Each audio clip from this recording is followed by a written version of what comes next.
একটা নারীর জীবনে পূর্ণতা মানেই মা হওয়া। মা হওয়ার স্বাদ যে গ্রহণ করেছে সেই বুঝতে পারবে এর অনুভূতিটা কেমন। যদিও সেই সৌভাগ্য আল্লাহ আমার এখনো দেয়নি, তাতে কি হয়েছে, মা না হতে পারি। মায়ের পরেই তো খালা ফুপি তো হয়েছি, এই অনুভূতিটাও কি কম? মায়ের পরে সব থেকে বেশি যারা মায়ের মতো ফিল করে তারা হলো ফুপি আর খালা। অনেকবার ফুপি হয়েছি, খালামণি হয়েছি, এবার ছোট বোনেরও বাবু হয়ে গেল, বড় খালা হয়ে গেল, মানে ছেলের বড় মা। তাহলে তো আমার ঘরে বেশ দায়িত্ব। বাবুর প্রথম মুখ দেখতে যাব বলে কথা, খালি হাতে কি যাওয়া যায়? তাই তো সোজা চলে এসেছি বাবুর জন্য কিছু একটা কিনতে। আমার বোনের ছেলে সিনান যখন হয়েছিল তখন ছিল করোনা টাইম, আর আমি ছিলাম বেকার। স্বাদ ছিল অনেক, কিন্তু কোনো সাধ্য ছিল না। চাইলেও নিজের বোনের ছেলেকে কিছুই দিতে পারিনি, খালি হাতে মুখ দেখেছি। তবে আল্লাহ চাইলে মুখ ফিরে অবশ্যই দেখে। যখন স্বাদ সামর্থ্য দুটোই হয়েছে তখন আমার বোনের ছেলেকে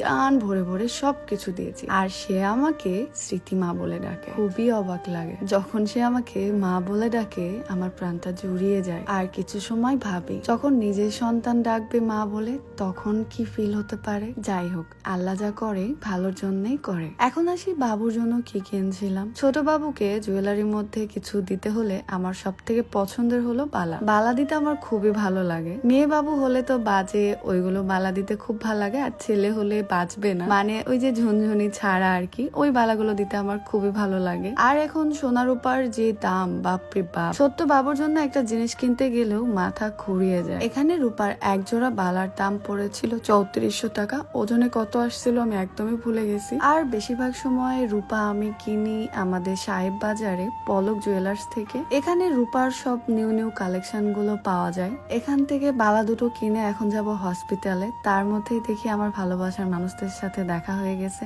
অবশেষে সেখান থেকে এসে আমার আব্বুটাকে কোলে নিতে পারলাম। এটা হলো আমার ছোট ফুপুর ছোট মেয়ের বাবু। আমাদের ফ্যামিলি প্রায় সবারই বিয়ে হয়ে গেছে এবং সবারই বাবু হয়ে গেছে। ভাই বোনদের মধ্যে একমাত্র জুথি বাকি ছিল, সেও মা হয়ে গেল অবশেষে। আমি যে বাবুকে কোলে নিয়েছি তার মাকে আমি কোলে পিঠে মানুষ করেছি। খুব অল্প বয়সে মা হয়ে গেল। কি অদ্ভুত তাই না? যাকে কোলে পিঠে করে আমি মানুষ করলাম সেই আজকে মা হয়ে গেল, তার বাবু আমার কোলে। তাকে দেখে খুব অবাক হচ্ছিলাম। সেই ছোট্ট মানুষটা একটা বাচ্চার মা হয়ে গেল। একটা মেয়ের জীবন পুরোই পাল্টে যায়। মা হওয়ার আগে একরকম এবং মা হওয়ার পরেই আরেক রকম।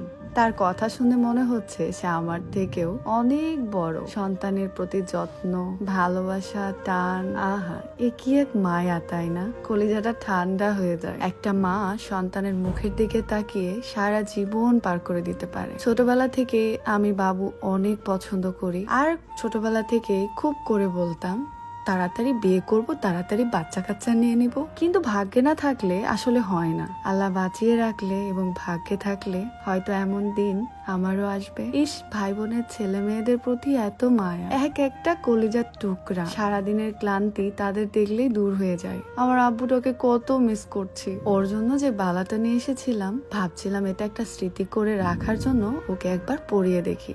বালা দুটো পরাতে গেছি, অমনি সে হিসু করে দিয়েছে, পথে করে দিয়েছে। আর আমার সাদা ড্রেস একেবারে গেয়া। রিভেঞ্জ তো নিবেই। খালামণি দুদিন পরে লেট করে তাকে দেখতে গেছে। এত ব্যস্ত থাকি যে বোনের ছেলেকে দেখতে গিয়েছি, তাও দুদিন লেট হয়ে গেছে। বালাটা পরানোর পরে আমি নিজেই হাসছিলাম, কারণ অনেক বড় নিয়েছে আমি, যেন বড় হয়েও সে পড়তে পারে। আর এটা কিন্তু ছিল আমাদের ছেলে বাবু। ও যখন কান্না করছিল ওর মা বলছিল আপু ওকে একটু দাও, ওর ক্ষুধা লাগছে। এটা আমার অনেক ভাল লাগছিল।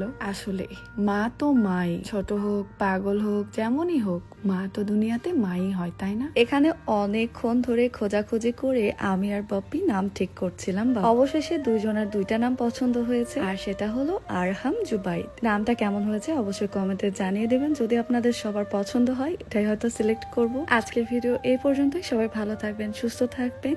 আল্লাহ হাফেজ।